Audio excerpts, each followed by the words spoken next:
Hello नमस्कार दोस्तों। आज की क्लास में मैं आप लोगों को जितने भी 11th क्लास के बच्चे हैं जिनका एग्जाम सीबीएसई बोर्ड का जो है वो मंडे को है, उनसे जुड़े हुए जो भी महत्वपूर्ण क्वेश्चन है, 30+ क्वेश्चन है, उनको ध्यान में देखेंगे और इस क्वेश्चन को बार बार आप लोग 2 दिन में रिवीजन कर लेंगे। इससे बाहर आपके कोई भी क्वेश्चन या टॉपिक नहीं बनने वाला है। इनको अगर आपने ध्यान से देख लिया और पढ़ लिया तो आराम से आप अच्छे मार्क्स कर लेंगे। या जो बच्चे अभी तक कुछ नहीं पढ़े हैं उसके लिए ये रहेगा कि वे आराम से इस चीज को पढ़ के पास भी हो सकते हैं, हो सकते नहीं हो जाएंगे। ठीक है, तो वीडियो अगर पसंद आए तो अपने दोस्तों को शेयर करें ताकि आपके दोस्तों को भी इस चीज से लाभ हो और आपके दोस्त भी 11th क्लास को पास कर सके। ठीक, बहुत ही इजी टॉपिक है, बहुत ही शानदार क्वेश्चन मैंने बना रखे हैं। उन क्वेश्चनों को ध्यान देंगे और पढ़ने का प्रयास करेंगे। ज्यादा समय लूंगा नहीं और इतनी लंबी वीडियो भी नहीं होगी, इससे आप भी बोर हो जाएंगे। ठीक है,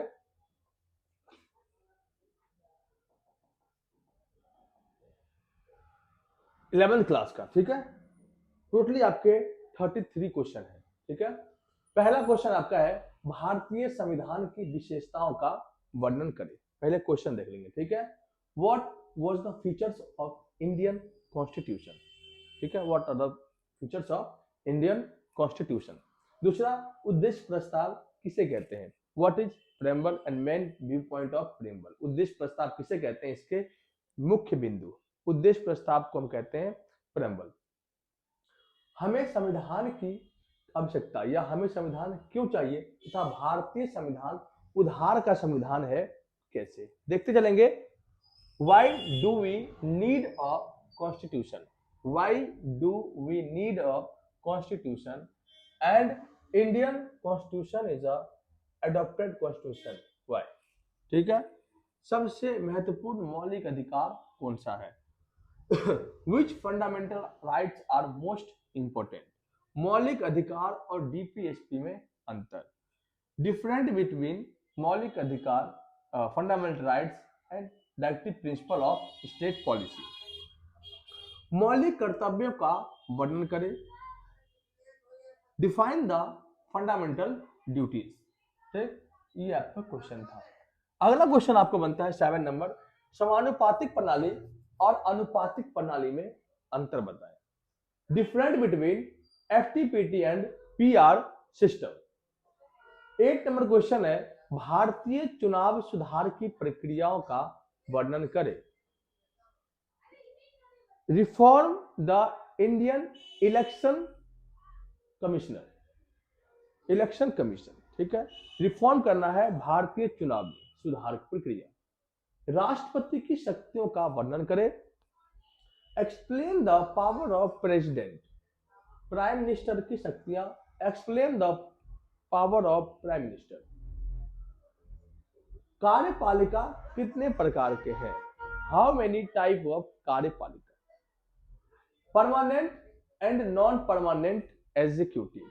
how many type of executive, permanent and non permanent. Bharat ने संसदीय कार्यपालिका को क्यों अपनाया। India's are adopted parliamentary form of government. Why India are adopted parliamentary form of government. Bharat ने संसदीय कार्यपालिका को क्यों अपनाया। लोकसभा और राज्यसभा में के शक्तियों के बीच अंतर। Different between Lok Sabha and Rajya Sabha, power of Lok Sabha and Rajya Sabha. ठीक, न्यायपालिका के क्षेत्राधिकार। Jurisdiction of supreme court. ठीक है, जुडिशरी। हमें स्वतंत्र न्यायपालिका क्यों चाहिए। Why do we need a independent judiciary. ठीक, न्यायाधीशों के स्वतंत्रता का वर्णन करें। And the how many causes of, मतलब कहते हैं इसको कि स्वतंत्र न्यायपालिका हमें क्यों चाहिए। इंडिपेंडेंट जुडिशरी के लिए कौन कौन से रूल्स दिए गए। ठीक है, नेक्स्ट, संघवाद किसे कहते हैं। संघवाद, what are federalism and the features of federalism. राज्य अधिक शक्तियों की मांग क्यों करता है। Why state are demand the main power, ठीक है, पावर डिमांड क्यों करता है राज्य सरकार, ठीक है। 73 एंड 74 अमेंडमेंट सिंपल सा है, त्रिस्तरीय संरचना जिनमें आपको ब्लॉक, जिला and panchayat, block district, block level, district level and क्या कहते हैं ग्राम लेवल, ठीक है, विलेज पंचायत। 42वां संविधान संशोधन महत्वपूर्ण क्यों है? Why are the most important the 42 amendment in Indian Constitution या mini constitution, whose article are mini constitution, तो 42 whose amendment are mini constitution, तो 42 amendment are the mini constitution। संविधान संशोधन की प्रक्रिया, how many type of Indian constitution amendment, ठीक है। संविधान संशोधन की प्रक्रियाओं का वर्णन करें। राजनीतिक विज्ञान और राजनीति में अंतर होता है, different between political science and political, ठीक है, पॉलिटिक्स। राजनीतिक सिद्धांत को पढ़ना आवश्यक क्यों है? Why do you need a study of political theory? स्वतंत्रता के प्रकार बताओ। What is liberty and how many type of liberty? समानता किसे कहते हैं?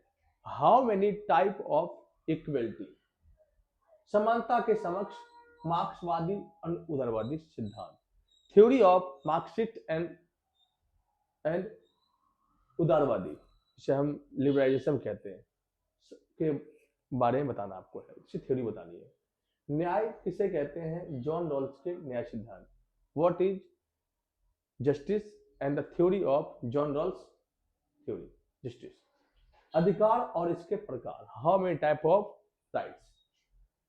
नागरिकता प्राप्त करने के तरीके, सिटीजनशिप हमें कैसे मिलेगा, उसके तरीके कौन कौन से, सिटीजनशिप हम कैसे खोएंगे, उसके बारे में। नेशनलिज्म को कौन सा ऐसा कार्य है जो ज्यादा ही स्ट्रॉन्ग करता है?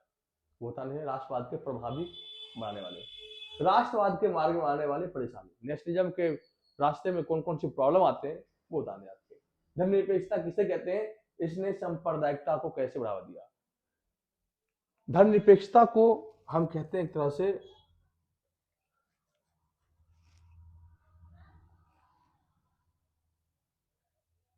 Secularism. What is secularism? And secularism अगर ना हो तो क्या आता है? तो आपका कम्युनल अवॉर्ड आता है, सांप्रदायिकता की समस्या आती है, कम्युनल शुरू आता है। कम्युनल मतलब दो धर्मों के बीच जो लड़ाइयाँ शुरू हो जाती है। तो ये आपके 32 क्वेश्चन है जो आपके एग्जाम के लिए मोस्ट इंपोर्टेंट है। इन क्वेश्चनों को आप लिख लेंगे, आपके पास आंसर है तो ठीक है, नहीं है तो आप हमें कमेंट करेंगे, आपको आंसर देंगे प्रॉपर इसका, ठीक। और हम एक थोड़ा थोड़ा सबका एक्सप्लेनेशन करते हैं, वो ध्यान से आप देखेंगे। भारतीय संविधान की विशेषता, आपको पता होगा कि भारतीय संविधान, हमारे जो संविधान है वो लिखित संविधान है। पहली विशेषता, ठीक है, पहले लिखेंगे हम संविधान है किसे कहते हैं। संविधान नियम और कानून का एक ऐसा सिद्धांत है जिसके द्वारा किसी भी देश की शासन व्यवस्था को चलाया जा सकता है, ठीक। दूसरा आपका है संविधान की विशेषता निम्नलिखित है। नंबर 1 लिखित संविधान, नंबर 2 लचीला संविधान, नंबर 3 विश्व का सबसे बड़ा संविधान, नंबर 4 मिश्रित संविधान, ठीक है। ये आप लिख लेंगे, ठीक, आराम से। दूसरा क्वेश्चन आपका है उद्देश्य प्रस्ताव किसे कहते हैं। 13 दिसंबर 1946 में को संविधान सभा में, कॉन्स्टिट्यूशनल असेंबली में एक अमेंडमेंट पास हुआ था, संविधान संशोधन पास हुआ था, उसे हम कहते हैं उद्देश्य प्रस्ताव। इसके प्रमुख बिंदु मैंने लिखवा रखे हैं, वो लिख लेंगे। हमें संविधान क्यों चाहिए? संविधान हमारे अधिकारों की रक्षा करता है, मतलब राइट को प्रोटेक्ट करता है। संविधान हमें हमारा मौलिक अधिकार देता है। संविधान देश के अंदर लोकतंत्र की स्थापना करता है। संविधान हमारे लिए एक अच्छी सरकार का निर्माण करता है, ठीक। भारतीय संविधान उधार का संविधान क्यों है? क्योंकि कई देशों के संविधान से लेकर बनाया गया, जैसे फ्रांस हो गया, ब्रिटेन हो गया, अमेरिका हो गया, ऑस्ट्रेलिया हो गया, कनाडा हो गया, आयरलैंड हो गया, जापान हो गया, जर्मनी हो गया, इन सभी कंट्रियों के संविधान से लेकर हमारा संविधान बनाया गया, इसलिए हम संविधान को कहते हैं उधार का संविधान। फुल वीडियो मैंने इसका डाल रखा है, आप लेकर देख लेंगे। सबसे महत्वपूर्ण मौलिक अधिकार कौन सा है? तो सबसे महत्वपूर्ण मौलिक अधिकार संवैधानिक उपचारों का मौलिक अधिकार है, जो हमारे संविधान के अनुच्छेद 32 के अंतर्गत दिया गया है। ये हमारे और भी मौलिक अधिकारों की रक्षा करता है और ये जो है आपके 5 रीट जारी करता है इसी के आधार पर, इसलिए यह महत्वपूर्ण मौलिक अधिकार है। 5 रीट कौन कौन से हैं? तो बंदी प्रत्यक्षीकरण, परमादेश रीट, अधिकार परीक्षा, उत्प्रेक्षण रीट, ठीक, और प्रतिषेध रीट। इस क्वेश्चन को दो तरीके समझेंगे। एक तो सबसे महत्वपूर्ण मौलिक अधिकार है, मोस्ट इंपोर्टेंट फंडामेंटल राइट्स, और दूसरा आपका है कि डॉक्टर भीमराव अंबेडकर ने इसी मौलिक अधिकार को, अनुच्छेद 32 को क्या कहा है? मौलिक अधिकार का आत्मा और हृदय कहा है, हार्ट एंड सोल कहा है, क्योंकि ये हमारे मौलिक अधिकारों की रक्षा करता है और इसी के तहत 5 रीट जारी किया जाता है। 5 रीट, ठीक है। रीट का नाम है बंदी प्रत्यक्षीकरण, परमादेश रीट, परमादेश रीट, अधिकार परीक्षा, उत्प्रेक्षण रीट, प्रतिषेध रीट, ठीक है। ये सारे रीट आप याद कर लेंगे, ठीक। मौलिक अधिकार और डीपीएसपी में अंतर। मौलिक अधिकार किसे कहते हैं? तो मौलिक अधिकार हमारे पास 6 है। समानता का अधिकार, स्वतंत्रता का अधिकार, शोषण के विरुद्ध का अधिकार, धार्मिक स्वतंत्रता का अधिकार, शिक्षा संस्कृति का अधिकार, संवैधानिक उपचारों का अधिकार। पहले हमारे पास संपत्ति का अधिकार था, उसको हटा दिया गया, ठीक है। उसे हटाया कब गया था? तो 1978 में। अमेंडमेंट कौन सा था? तो आपका अमेंडमेंट था आपका 44वां अमेंडमेंट था, उसके तहत इसको हटा दिया गया था और इसको रखा दिया गया है। अभी अभी वर्तमान में ये लीगल राइट्स है और इसे आर्टिकल अनुच्छेद 300A में रख दिया गया है, ठीक है। इसको डीपीएसपी। अब सुनो, मौलिक अधिकार 6 है, डीपीएसपी का कोई फिक्स नहीं है, लगभग 11 है। मौलिक अधिकार आपके संविधान के भाग 4 में दिया हुआ है, डीपीएसपी भाग 3 में दिया गया है। मौलिक अधिकार संविधान भाग के 3 में है और डीपीएसपी आपके संविधान के भाग 4 में है, ठीक। मौलिक अधिकार को पाने के लिए हम न्यायालय में जा सकते हैं, लेकिन नीति निर्देशक सिद्धांत को पाने के लिए हम न्यायालय में नहीं जा सकते हैं, ठीक। अब जाओ, मैं अपने पास रख लूंगा ना।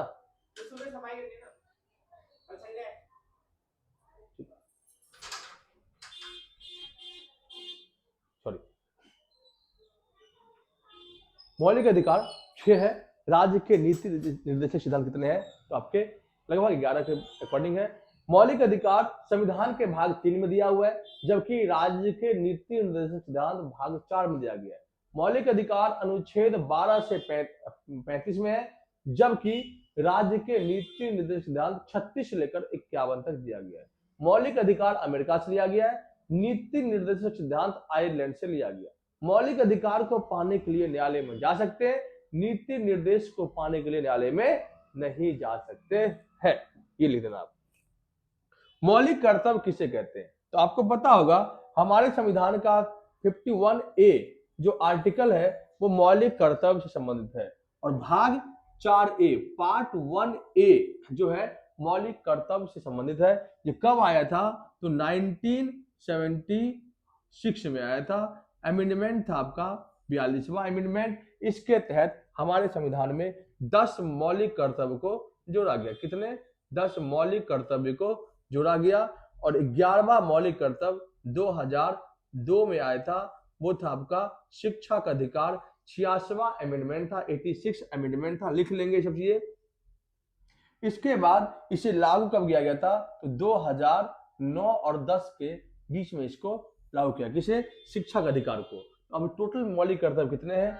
11 मौलिक कर्तव्य फंडामेंटल ड्यूटीज है। कौन सी कमेटी थी? तो सरदार स्वर्ण सिंह कमेटी। सरदार स्वर्ण सिंह कमेटी के अकॉर्डिंग जो है मौलिक कर्तव्य दिया गया है। ये आपके 6 क्वेश्चन का थोड़ा बहुत एक्सप्लेनेशन था जो आप आराम समझ के इसको आंसर निकाल सकते हैं, ठीक। नेक्स्ट, समानुपातिक प्रणाली और अनुपातिक प्रणाली में अंतर बताने। एफटीपीटी एंड पीआर सिस्टम में डिफरेंट निकालना है। तो समानुपातिक प्रणाली में प्रॉपर एरिया का एक चुनाव क्षेत्र होता है जो कि अलग अलग एरिया में इसको बांट दिया जाता है। इस प्रणाली में हम जो है पार्टी को वोट ना डाल करके हम कैंडिडेट को वोट करते हैं। कैंडिडेट को वोट डाल करके पार्टी को हम वोट करते हैं। इस प्रणाली में अक्सर देखते हैं कि वोट का जो है बिखराव नहीं होता है, बहुत ही कम वोट का बिखराव होता है। इसमें लोगों को अपने अच्छे उम्मीदवार चुनने का मौका मिल जाता है। लेकिन वही इसके विपरीत इसका उल्टा होता है, लिख देंगे, ठीक है। भारतीय संविधान भारतीय चुनाव सुधार में की प्रक्रियाओं का वर्णन करें। भारत के अंदर चुनाव सुधार में कौन कौन से बदलाव किए गए हैं। तो सबसे पहले ईवीएम मशीन लाया गया था, इलेक्ट्रॉनिक वोटिंग मशीन, ताकि चुनाव में चोरी फोड़ी ना हो। दूसरा, वयस्क मताधिकार का प्रयोग किया गया, जिस बच्चे की उम्र 18 साल है वो आराम से वोट कर सकते हैं। तीसरा, चुनाव के समय धन के खर्च पर रोक लगा दिया। चुनाव के समय गुंडागर्दी पर रोक लगा दिया। महिलाओं के लिए सीटों का आरक्षण कर दिया गया। झूठे वायदे पर रोक लगा दिया गया। ये आप आराम से लिख सकते हैं। राष्ट्रपति की शक्तियों का वर्णन करें। पावर ऑफ प्रेसिडेंट, राष्ट्रपति शक्ति, विधायी शक्ति, कार्यकारी शक्ति, आपातकालीन शक्ति, ठीक। इसके अलावा कार्यकारी शक्ति, आपातकालीन शक्ति, विधायी शक्ति, सैन्य शक्ति, क्षमादान शक्ति, ये कई सारी शक्तियां हैं, उसको आप लिख लेंगे, ठीक है। कार्यकारी शक्ति, कार्यकारी, executive power, legislative power, judiciary power, emergency power, military power, ये आप आराम से आप याद कर सकते हैं, ठीक। प्रधानमंत्री की शक्तियों का वर्णन करें। प्राइम मिनिस्टर की पावर बतानी है आपको। प्रधानमंत्री देश का वास्तविक शासक होता है। इसके पास शक्तियां वास्तविक होती है। ये देश के अलावा विदेशी मामलों में भाग लेता है। ये देश के मंत्रिमंडल की नियुक्ति करता है। जब तक प्रधानमंत्री सीट पर रहता है तब तक मंत्रिमंडल कार्य करता है। प्रधानमंत्री अपने मंत्रिमंडल की नियुक्ति में योगदान देता है। प्रधानमंत्री मंत्रिमंडल और राष्ट्रपति को जोड़ने वाली एक कड़ी है। प्रधानमंत्री लोकसभा का एक मेन अध्यक्ष होता है। प्रधानमंत्री अपने लीडर का नेता होता है। प्रधानमंत्री देश के सभी मामलों को हल करता है। प्रधानमंत्री के पास जो शक्तियां होती है वास्तविक शक्तियां होती है। प्रधानमंत्री देश के अलावा विदेशी मामले में भाग लेता है। प्रधानमंत्री कार्यपालिका का वास्तविक अध्यक्ष होता है। तीसरा आप लोग को लिखना है। कार्यपालिका कितने प्रकार के होते हैं। कार्यपालिका, how many type of executive, तो पार्लियामेंट्री फॉर्म, प्रेसिडेंटल, ऐसे ही प्रेसिडेंटल, संसदीय कार्यपालिका, अध्यक्षीय कार्यपालिका और अर्धाध्यक्षीय कार्यपालिका। स्थायी कार्यपालिका, जिसे हम कहते हैं सरकार के नौकरशाही, पब्लिक सर्वेंट। दो तरह के पब्लिक सर्वेंट होते हैं। इसमें स्थायी में होंगे आईएएस आईपीएस, जो एग्जाम पास करके आते हैं, और जो अस्थायी होते हैं उसमें एमएलए एमपी होंगे। एमएलए और एमपी होंगे member of legislative assembly, member of assembly, ठीक, मेंबर ऑफ पार्लियामेंट, एमएलए और एमपी, ठीक है, मेंबर ऑफ पार्लियामेंट, ठीक, member of legislative assembly, member of parliament, ये होते हैं अस्थायी कार्यपालिका। भारत ने संसदीय कार्यपालिका क्यों अपनाया, क्योंकि ये इंडिया जो है क्यों अडॉप्ट किया पार्लियामेंट्री फॉर्म गवर्नमेंट को, तो ये प्रणाली जो है ब्रिटेन में प्रचलित थी, इसलिए भारत ने अपनाया। यूके को दिया हुआ था, भारत ने यूके से लिया इसलिए अपनाया। इस प्रणाली को अपनाना काफी इजीली था इसलिए अपनाया। इस प्रणाली में जनता अपने लीडर को आराम समझ सकते हैं इसलिए अपनाया। इस प्रणाली में प्रधानमंत्री देश का वास्तविक शासक होगा इसलिए अपनाया। इस प्रणाली में राष्ट्रपति के पास शक्तियां कम होगी इसलिए भारत ने इसको अपनाया। बहुत ईजी है। लोकसभा और राज्यसभा की शक्तियां तो सिंपल सा है, लोकसभा के पास जो शक्तियां होगी वो वास्तविक होगी और राज्यसभा के पास जो भी होगी वो वास्तविक होगी। लोकसभा को अपर हाउस कहते हैं, लोअर हाउस कहते हैं, राज्यसभा को अपर हाउस कहते हैं। लोकसभा को भंग किया जा सकता है, राज्यसभा को भंग नहीं किया जा सकता है। लोकसभा का अध्यक्ष जहां तक प्रधानमंत्री होते हैं मेन रूप से, वही राज्यसभा का राष्ट्रपति जी होते हैं। लोकसभा के अंदर लगभग 543 सदस्य होते हैं, वही राज्यसभा में 243 सदस्य होते हैं। ये आपको लिखना है। न्यायपालिका क्षेत्राधिकार, तीन तरह जुडिक्शन होते हैं, क्षेत्राधिकार होते हैं। एक आपका ओरिजिनल, एक आपका मौलिक, एक आपका अपीलीय, ठीक है। पहला आपका प्रारंभिक क्षेत्राधिकार, दूसरा आपका अपील क्षेत्राधिकार और तीसरा आपका सलाहकारी क्षेत्राधिकार, ठीक। हमें स्वतंत्र न्यायपालिका क्यों चाहिए, ताकि हमारे साथ इक्वल न्याय हो, भेदभाव ना हो, राज्य के विवादों को हल किया जा सके, इसलिए हमें इंडिपेंडेंट जुडिशरी चाहिए। तो न्यायपालिका स्वतंत्र हो इसके लिए क्या किया गया है, तो न्यायाधीश की नियुक्ति, अच्छे व्यक्ति को न्यायाधीश बनाया जाए, न्यायाधीश के वेतन में कोई कटौती नहीं, न्यायाधीश का कार्यकाल सीमित किया जाए, न्यायाधीश के मान हानि के लिए उसके पास एक अपनी अलग से शक्ति दी जाए ताकि वे अपने मान हानि की रक्षा कर सके। ठीक है, ये था आपका। नेक्स्ट क्वेश्चन देखते हैं।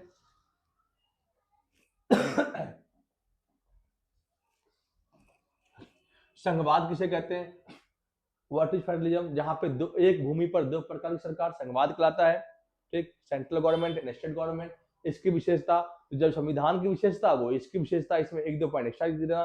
नंबर 1, शक्तियों का विभाजन, केंद्र और राज्यों के बीच शक्तियों का विभाजन होता है। इसी में लिख देना आप कि इसमें एक घड़ी नागरिकता का प्रावधान है। भारत के अंदर नागरिक को एक ही प्रकार की नागरिकता मिलती है।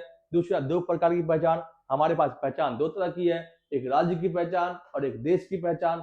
तीसरा, संविधान की सर्वोच्चता, संघवाद के अंतर्गत संविधान को सर्वोच्च माना गया है। ठीक, राज्य अधिक शक्तियों की मांग क्यों करता है? राज्य अपने आर्थिक क्षेत्र की मांग करता है, राज्य अपने सैनिक शक्ति की मांग करता है, राज्य अपने भाषा क्षेत्र की मांग करता है। 3 चीजों की डिमांड करता है राज्य, लेकिन सरकार इसको खत्म करके केंद्र को पावरफुल बनाते हैं ताकि केंद्र जो है राज्य पर नियंत्रण रख सके और राज्य केंद्र से बाहर काम ना करे। ठीक, 73वां और 74वां संविधान संशोधन 73-74 अमेंडमेंट कब लागू हुआ था? 1992 में आपको इसको प्रस्ताव पास हुआ और 1993 में से लागू किया गया।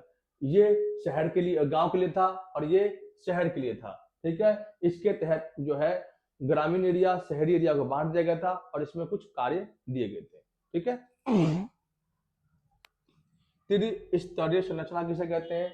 ग्राम स्तर को 3 भागों में बांटा गया है। 3 भाग कौन कौन से?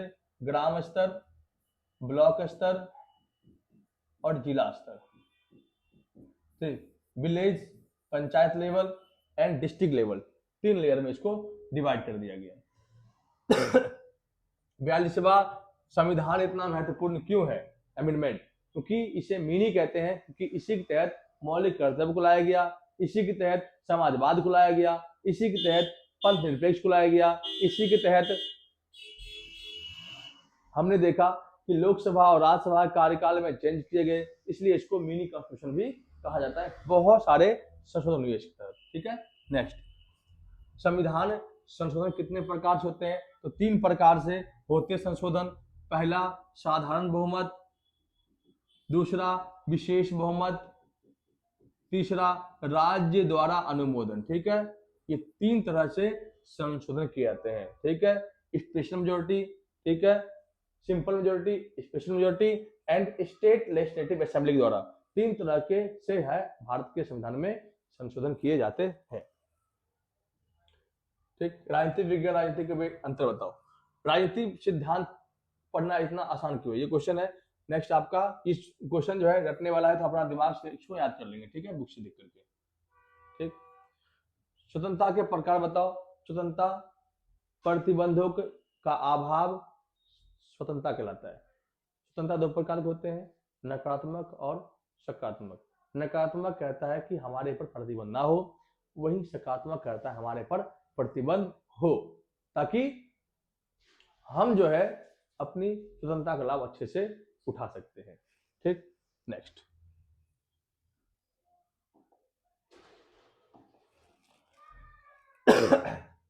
समानता किसे कहते हैं? समानता के प्रकार, तो समानता हो गया।